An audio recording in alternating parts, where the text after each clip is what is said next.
Preparing for mutton biryani. এটা ফার্স্টে হচ্ছে মটনটা রেয়াজি, এবার এর মধ্যে টক দই দেওয়া হচ্ছে ম্যারিনেটের জন্য, 250 টক দই, আর মটনটা 1 কেজি 250, ওই 1 কেজি 250 300 মটন, এর মধ্যে টক দই দেওয়া হচ্ছে।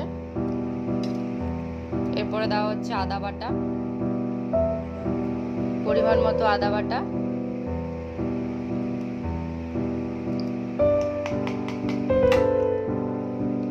রসুন এবং শুকনো লঙ্কা মিক্সিতে বাটা করা হয়েছে,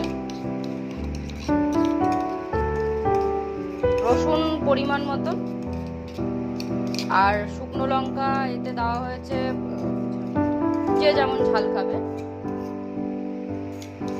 আমরা দিয়েছি 15টা মতন।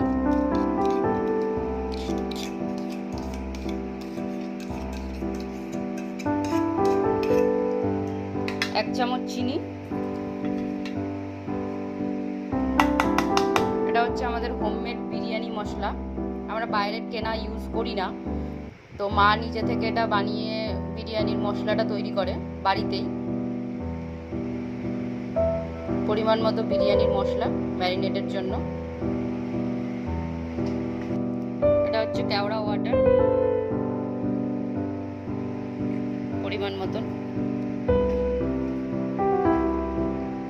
রোজ ওয়াটার এটা।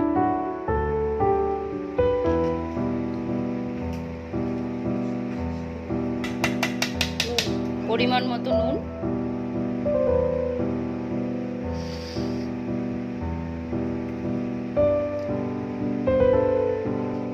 এই আমাদের মটনটা ভালো করে ম্যারিনেট করা হচ্ছে।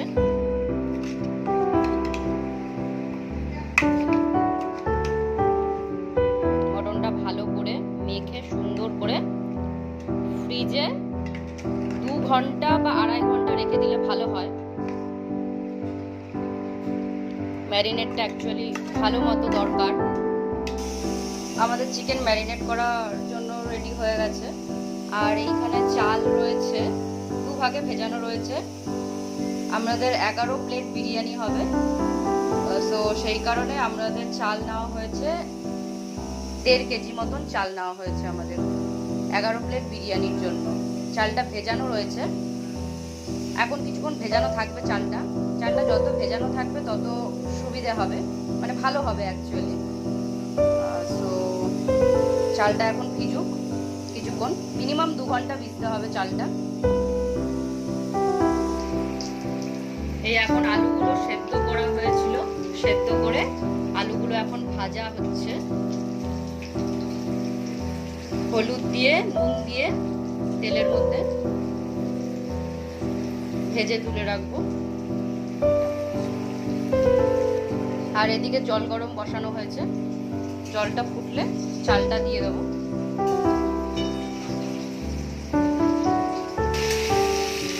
এই আমাদের পেঁয়াজ ভাজা হচ্ছে, এখন বেরেস্তা করা হবে পুরো ফ্রাই করে, একদম লাল করে। আর এই আলু ভাজা হয়ে গেছে, ডিম সেদ্ধ হয়ে গেছে, ডিম সেদ্ধ করে ডিমটা ছুলে রাখা হয়েছে।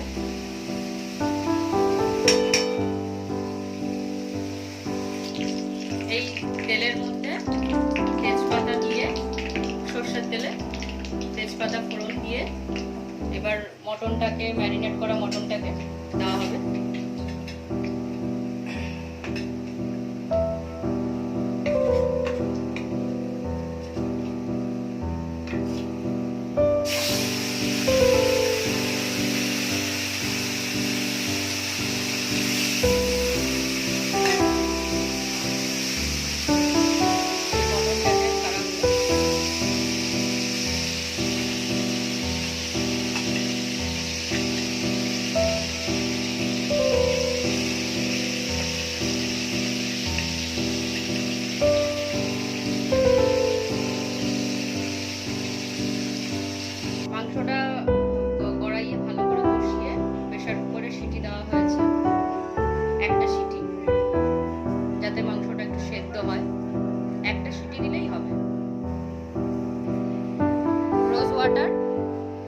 5 হাতা দেওয়া হলো দুধের মধ্যে।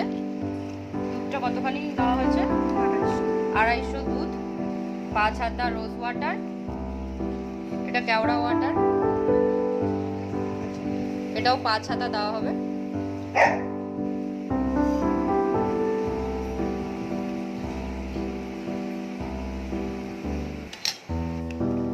এটা ফুড কালার দেওয়া হচ্ছে।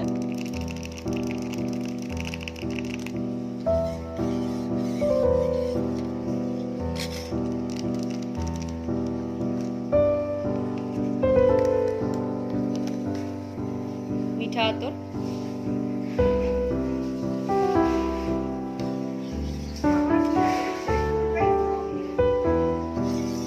ভালো করে মিক্স করে নিয়ে রেডি করে রাখলাম। এইটা ঘি গরম করা হয়েছে। ভাতের মধ্যে একটু সাদা তেল দিলে ভালো হয়, তাহলে একটু ঝরঝরে থাকে ভাতটা। ভাতটা হয়ে যাওয়ার পর এক গলা নামানোর আগে সাদা তেল নেড়ে একটু নামালে ভালো হয়, একটু ভাতটা ঝরঝরে থাকে।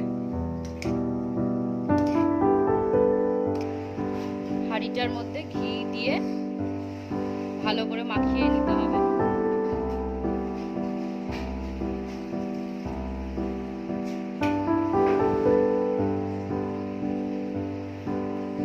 এখন এটা লেয়ার তৈরি করা হবে। ফার্স্টে রাইস